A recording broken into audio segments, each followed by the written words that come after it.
The first question is about free will. God created us in His own image and likeness. God gave us free will for us to decide what we had to do and what we have to do and what we don't have to do.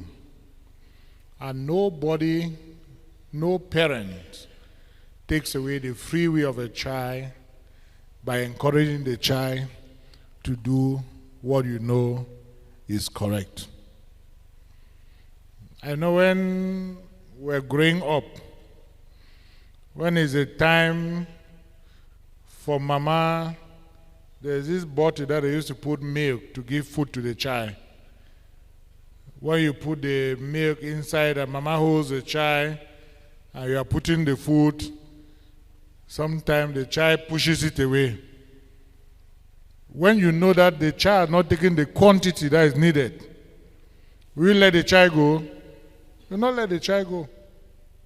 You will do all type of things to cajole the child and make sure that the child must finish that bottle. And even when it comes to food, when you start giving the child food, the child will not automatically just grow up and start eating fufu corn and jama, or wadafu and ero, or mbongo chobi, all those things. You have to introduce the child to it.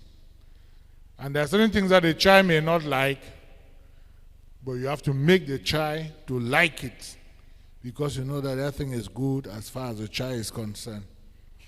And that's why you see parents at every level who do everything possible to make sure that they nourish the child as the child is growing up.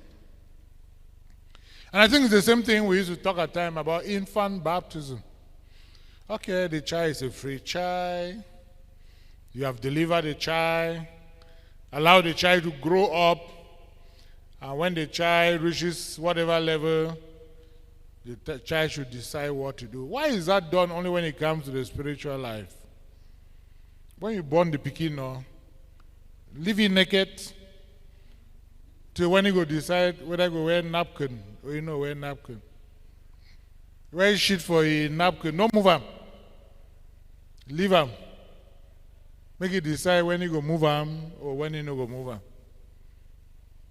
As parents, we take care of the physical and material needs of our children. And we give them what we know is good. Giving them what we know is good is not taking away their freedom. And that is why at the initial stage, you must give them the content of the faith. So the child is the father of the man.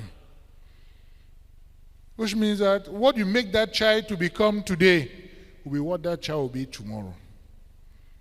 If you don't give the basics to the child at that initial stage when the child is growing and learning, from the time you are breastfeeding the child goes to the primary school, to the nursery school, the primary school.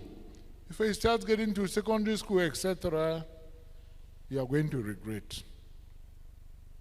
And that is why we say the parents have a duty and a responsibility to bring up their children. And telling your children what you know is good and asking them to do what you know is good is not taking away their freedom. It's a totally different thing, because as a parent, you have a right to give the integral formation that this child will need, from infancy right up to when the child will decide to be whatever.